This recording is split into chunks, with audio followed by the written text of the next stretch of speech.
Colleague Gwent. My name is Laurian Veaudor and I'm the chef owner of Cocorico Patisserie.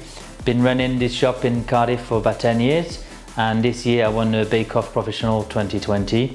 And today I'm going to present you my recipe of the raspberry and white chocolate ganache choux bun.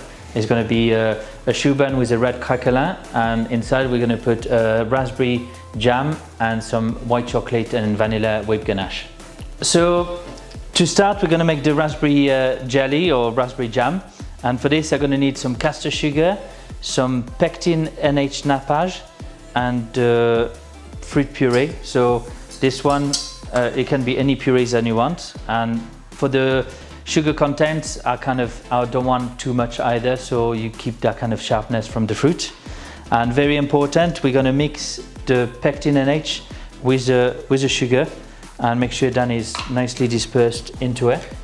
You want to make sure that it doesn't leave lump when we put into the puree.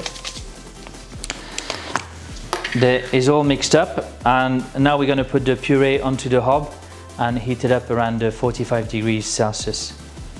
So here we got the puree onto the hob and just kind of want to warm it up a little bit.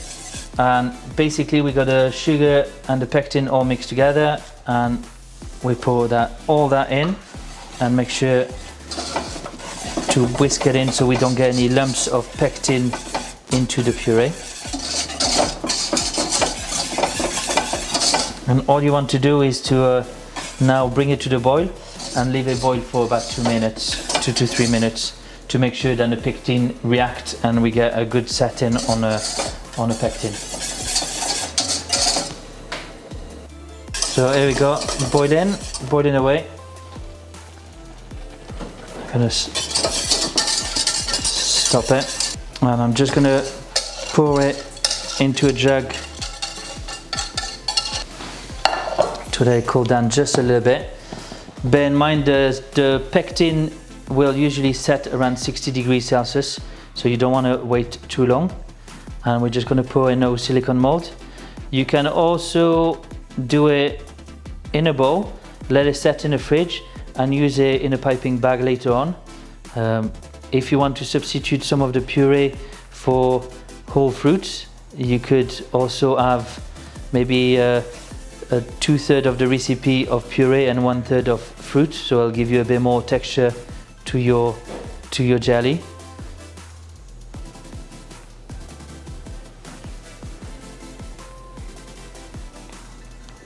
And I would say all those preparations, if you can actually do them the day before, is even better. So when you come to do your choux pastry, then you're actually ready. And I'm going to put this now into the freezer to set. So it's going to be rock hard when we want to push it into the cream. So next we're going to make the cracklin, and the cracklin is what you put on the top of your choux pastry. It's a bit like I say usually it's a little blanket for your choux pastry to actually proof properly. And I will show you later on after cooking the difference from one choux who got cracklin on top and one who doesn't, and how well they develop with it.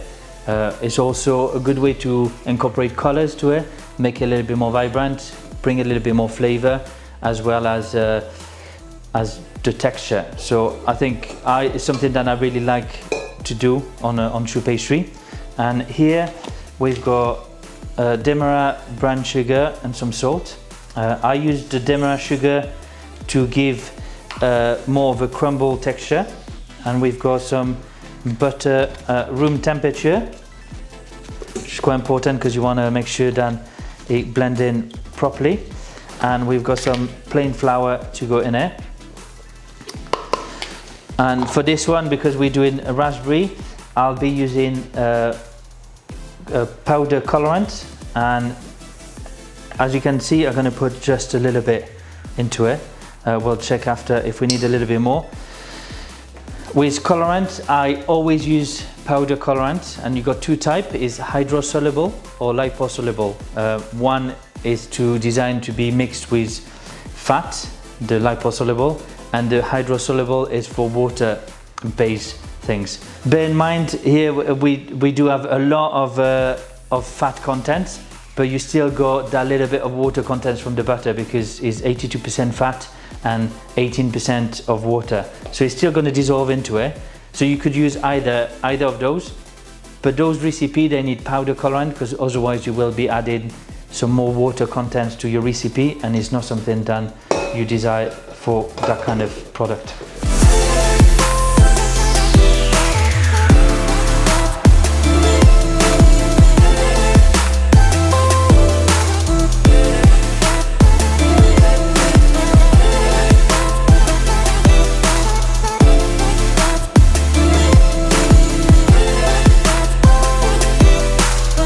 Also do this by hand. Basically you just want to get all the ingredients together. You can't really overwork it, but it's that moment that you just want a nice thick paste. Sometimes if the butter is not melted properly, you can also, with a bit of blowtorch, gently go around and it will get all the butter taken off the side. So here we go, and you want that kind of texture of modeling clay kind of thing. You can just work it quite easily.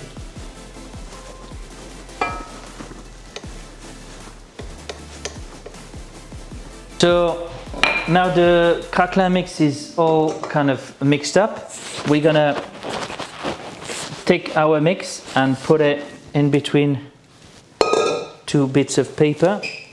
You don't want to put too much because we're going to roll it at about 2 to 3 millimeter top. And if you were using a rolling pin straight on it, you would actually kind of get it stuck on it. So we're just going to press it gently so you get a nice and even layers.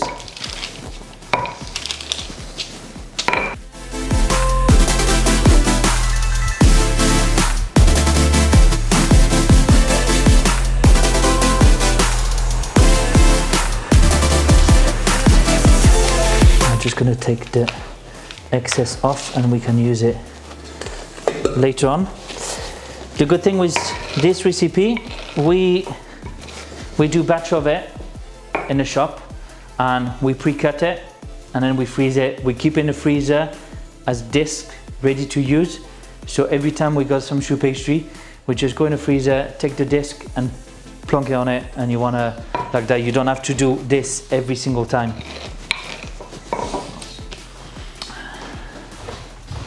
So now we're going to make the whipped white chocolate ganache, and this is definitely better to do the day before. We usually ask a minimum of 4 hours to set in a fridge, but the ideal is 12 to 18 hours in the fridge to make sure that all the chocolate recrystallize properly.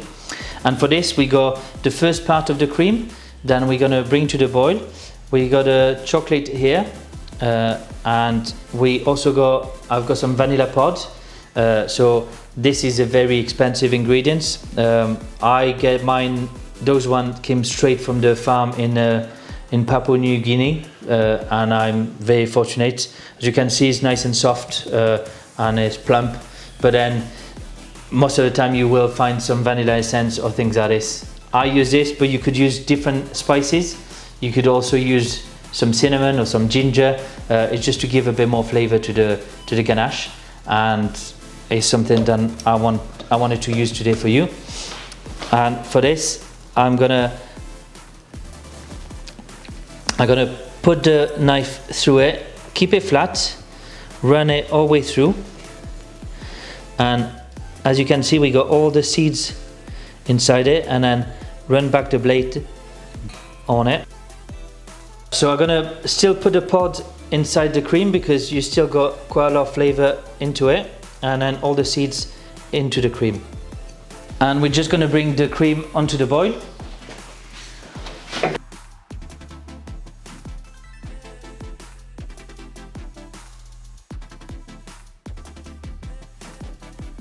Cream is now boiling, and all we're going to do is I'm going to pour it onto my white chocolate.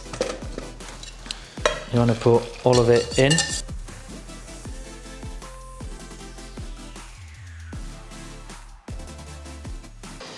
and especially all the little seeds you see down the bottom, you want to scrape that. As we said, it's very expensive and you're going to get a lot of flavor from it. And you want to create an emulsion. So an emulsion is to make sure that is when the fat, dry and water all come together in a lovely harmony, because you don't want, otherwise if the emulsion is not right, everything's going to split and you will not have the molecule of fat, water and solids in the right place. So it's like a mayonnaise. Mayonnaise is an emulsion, but ganache is as well. And as you can see, I've got a good texture into it.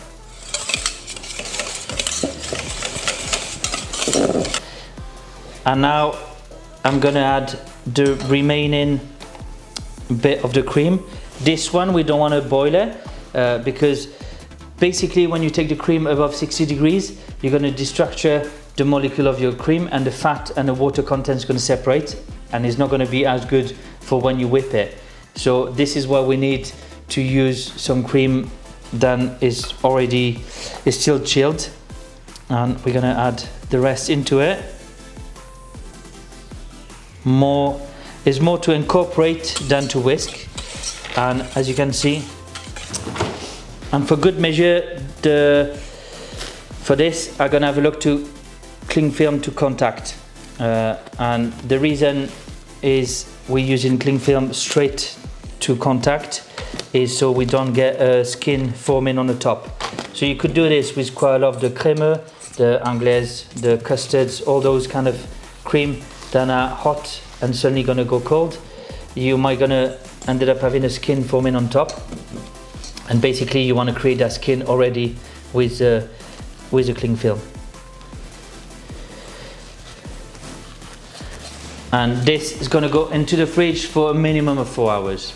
So now we're gonna do the main part of it, is a choux pastry, and is always known as a bit of a tricky one to do. For this, we got some milk and water. Then we're gonna put into the pan. We also got some unsalted butter. I always use unsalted butter because I want to make sure that I can regulate how salty all the bakes are. And if you use salted butter, then it's already going to be tricky to regulate this. Here we got some salt and some sugar. It's a low quantity, but then the salt is going to be to make sure that we get some flavor into the choux pastry, and the sugar is going to be to give the right color and right caramelization to the choux pastry as it baked. Bring it to the boil.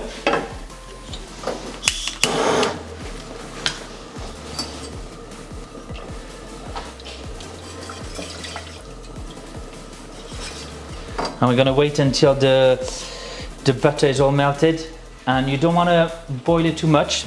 You just want to make sure that the temperature rise up quite slowly, because otherwise you're going to end up having the liquid, the water and the milk is going to start boiling. Your butter is not going to be melted, and bear in mind here you only got 250 grams of liquid. If you boil this for a minute, you're going to get maybe a 10% loss of your water contents, and this is going to imbalance all your recipe. It's all those things that you need to take in consideration, because especially on small quantities and on small recipes, you can unbalance things quite quickly, and this is one of the crucial bit.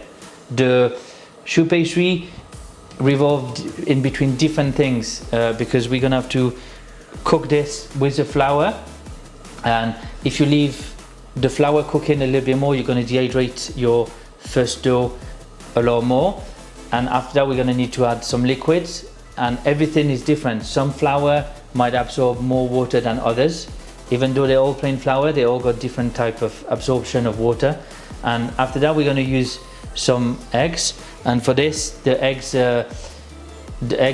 they're all different sizes as well. So we got 5, but sometimes we're only going to need 4.5, and some other times we're going to need 5.5, and this is really important, and this is why I wanted to show you choux pastry, because it's a very tricky stages for the texture.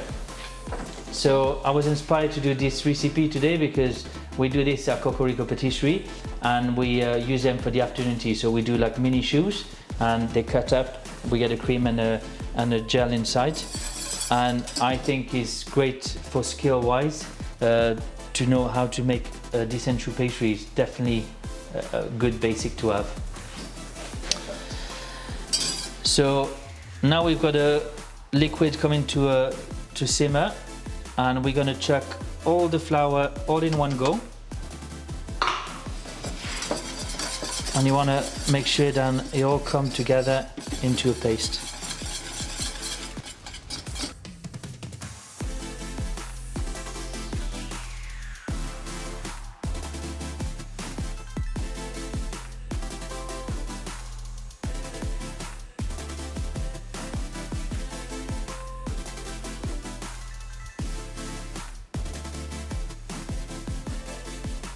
So I don't leave it too long onto the hob. Is mainly to get everything together into a paste, and at this stage you just put it all into the mixer, or otherwise you can do it by hand. Get the biceps going a little bit. So here we're going to leave it on the first gear. You want it to go quite slow, and I've got my eggs here. And a little trick is to actually kind of mix them so we burst all the egg yolk, and we don't have just one yolk or one white going in, because we got a small quantity of dough again, and you want to make sure then you get the right balance of egg whites and egg yolk into it, and you want to feed it just a little bit at a time. So you want to make sure to just put a little bit at a time and make sure that you get incorporated into the mix properly. I will show you the texture we are after, and you can easily go too far, and you better to have less than too much. Gone too far, then that's it, you've gone too far. It's no going back. Here I can see then we're not far off, and as you can see we still got almost an egg. And this is when you really have to make sure to put just a little bit at a time. You want a certain texture to it, which I'm going to show you in a minute. And I think we're there. I'm just going to finish my end. And when I pull it, you want to get that V shape, and it's dropping a little bit but not too much. But as you can see, we get a nice V shape of the pastry, and that is a good sign for your choux pastry. I'm gonna give you a little trick and a little tip on how we use piping bag and how I've been taught.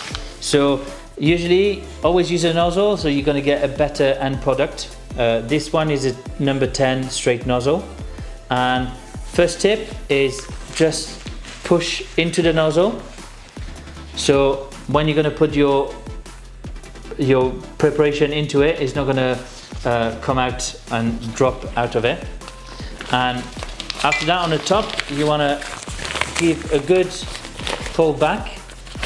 And I'm right-handed, but I'm going to use my left hand, and I'm going to do a C with it just to kind of fold it onto it. And as you feed your piping bag, you put into it and you scrape onto your finger to make sure that it stays all in a piping bag and it doesn't run everywhere. Obviously experience help as well onto doing this.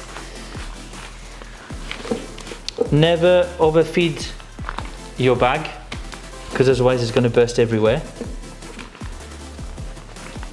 And when the preparation is into it, fold it back, and you can see the top is all clear.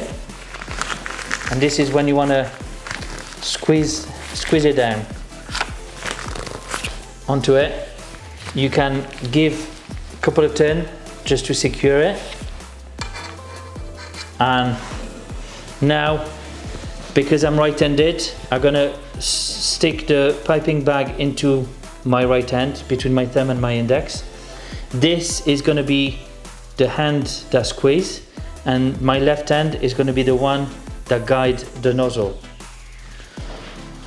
And what you are after is you want to make sure your piping bag is straight up.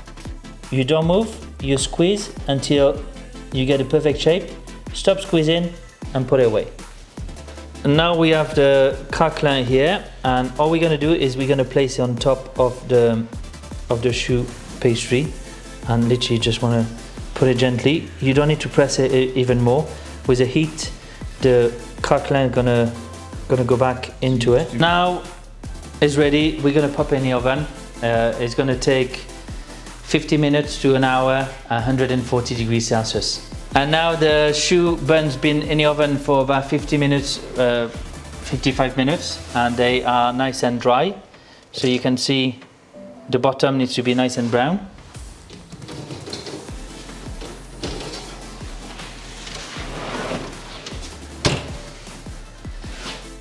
Now this is the whipped ganache who's been rested overnight, and we're literally just gonna pour that into the bowl,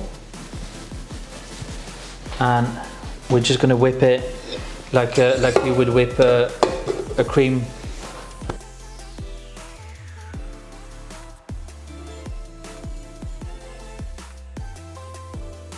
As you can see, you get an amazing texture from a whipped ganache, and when I mix into the mixer, I always leave it a medium speed, up to 6, not too high. You want to make sure that it takes the right amount of time to get all the pockets of air and all the proper aeration into the cream. And as you can see now, I've got something which is really silky smooth, and it just makes you want to eat it. And now to finish it up, we just gonna open them up. And today I've got a straight nozzle, but then you could also use a star nozzle for it. And I'm just gonna pipe it around.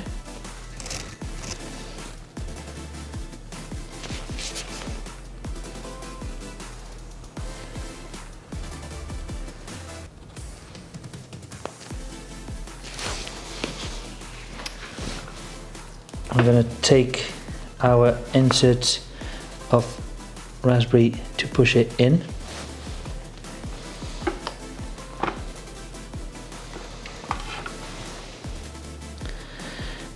Just like this. And maybe carry on piping.